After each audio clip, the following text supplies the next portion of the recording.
श्री राधा जब पृथ्वी पर आ रहे थे तो श्री कृष्ण के आने का उद्देश्य तो बहुत कुछ था। राक्षसों का संहार करना है,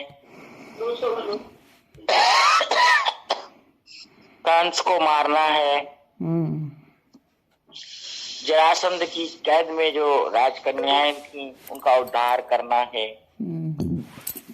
ऐसे बहुत सारे उद्देश्य लेकर श्री कृष्ण का अवतार हुआ। 50 और उसमें देना है। पर श्री कृष्ण जो है वो तो है रसराज।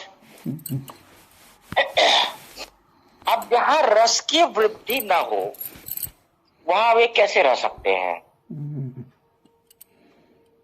और उनको ठीक पता था कि कुछ दिन ही मुझे ये रस में ओतप्रोत होकर अवगाहन करने का समय मिलेगा।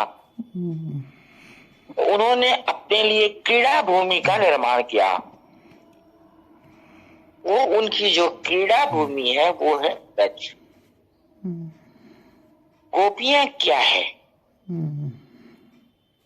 गोपियां भागवत में स्पष्ट लिखा है, कुछ तो गोपियां जो निकुंज में प्रिया जी की सहचरियां थी, वो प्रिया जी आई इसलिए आई,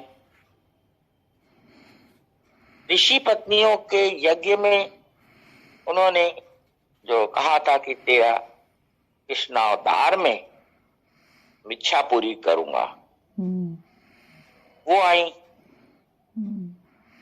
ऋचाएं कैसे सुख ली, कुछ ऋचाएं आ गई। इस तरह की तरह तरह के लोग सखी गोपी बनकर इस रस का आस्वादन करने के लिए वृंदावन में आ गए। श्रीमद् भागवत में ऐसा भी लिखा है कि गोपियां श्री राधा की काय व्यूह रूपा। काय व्यूह रूपा मतलब कि एक ही काय का बहुत सा अंश। काया ही व्यूह रूप में मतलब चारों तरफ फैल गई। ये गोपियां जो थी श्री कृष्ण को प्रसन्न करने के लिए और श्री राधा ही अनेक स्वरूपों में प्रकट होकर और तरह तरह की लीलाओं का आस्वादन कर रही थी और करा रही थी। ये थी गोपियां। अब हर गोपी ये चाहती थी मेरे घर आवे कान्हा, मैं माखन खिलाऊं। कान्हा तो एक, वो के पास माखन खाते हैं। और जब उनका आना पृथ्वी पर इसी कारण से हुआ तो उन्हें गोपियों का माखन भी तो खाना है। ऐसा थोड़ी है कि खाली मैया का खा के तृप्त हो जाएंगे और गोपियों का खाएंगे ही नहीं। कभी तो गोरस की मटकी के बहाने, कभी जो है ये चोरी करने के बहाने, इस प्रकार से उनकी ये माखन सब खाते थे, उनसे झिकझोरी करते थे जिससे प्यार बढ़े। ब्रज में आए थे गाली खाने के लिए। तुम लोग तो भजन बहुत गाते हो, सबसे मीठी ब्रज की गारी। वो श्री कृष्ण कहते हैं, बड़े बड़े विद्वान वेद की रचाओं से मेरी अर्चना करते हैं, उसमें मुझे वो सुख नहीं मिलता जो ब्रज की गोपियां हमें गारी देती हैं, सबसे मीठी ब्रज की गारी। अब वो गारी मिले कैसे? ऐसे बैठे वो अपने घर में, गोपियां अपने घर में, तो थोड़े कोई आके गाली दे देगा। ऐसा कुछ करेंगे तब ना गाली देंगे। ये जो उनका करना है यही उनका खेल था। सकते हैं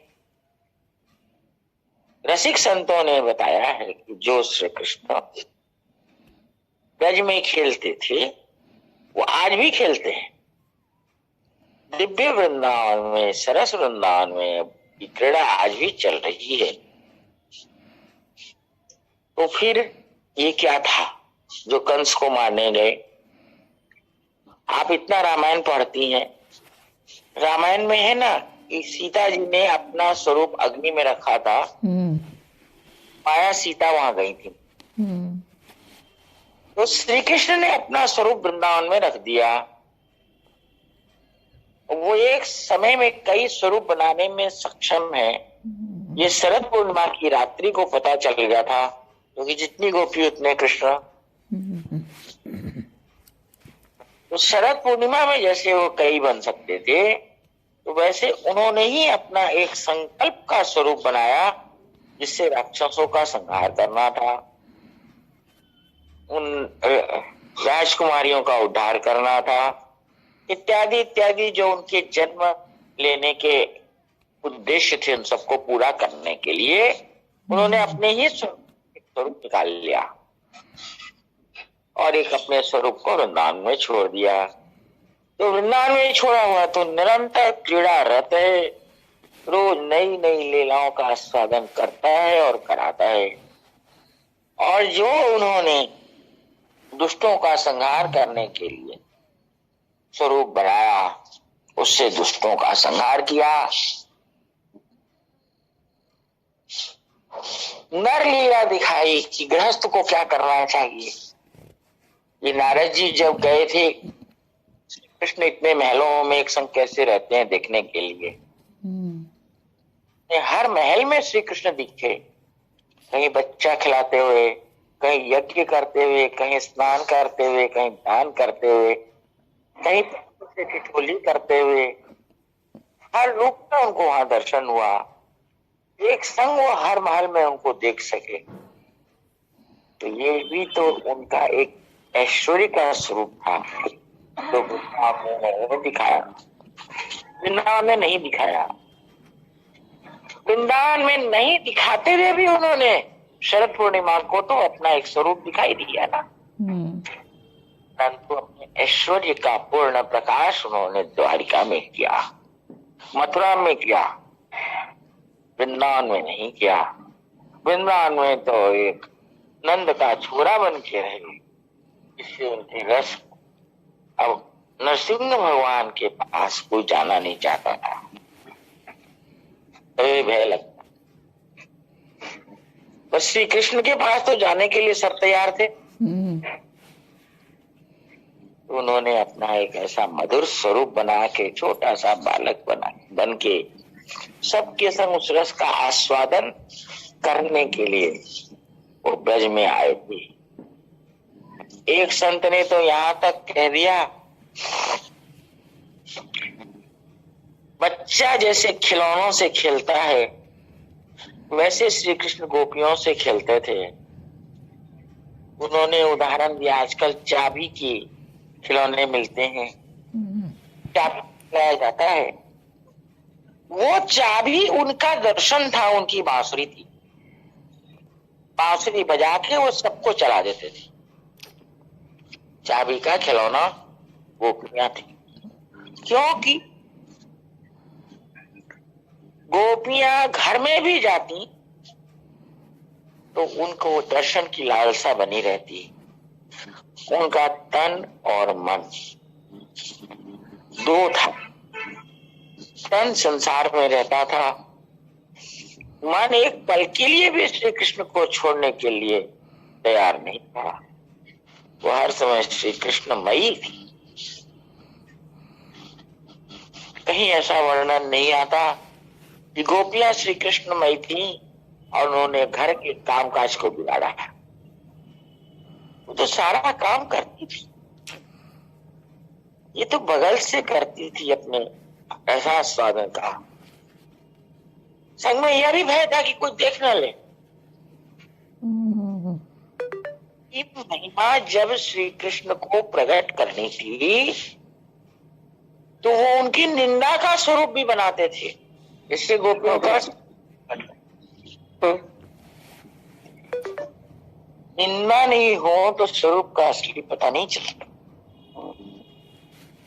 तरह तरह से खेलकर उन्होंने गोपी के स्वरूप को निखारा और उसका आस्वादन किया।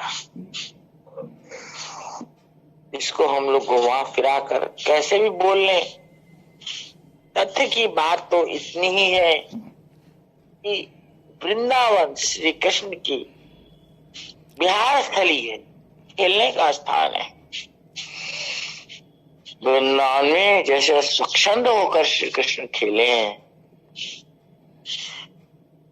ऐसा विवरण कहीं नहीं आता कि वो इतने स्वतंत्र होकर इतने आराम से और कहीं खेले।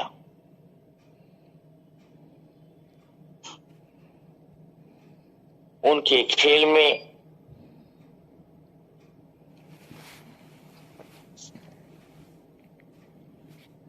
और तो मेरी समझ में कुछ नहीं आया है।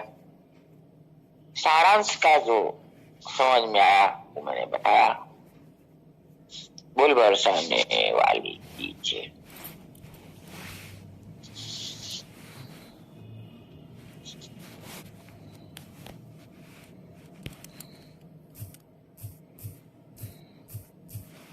शशि भाभी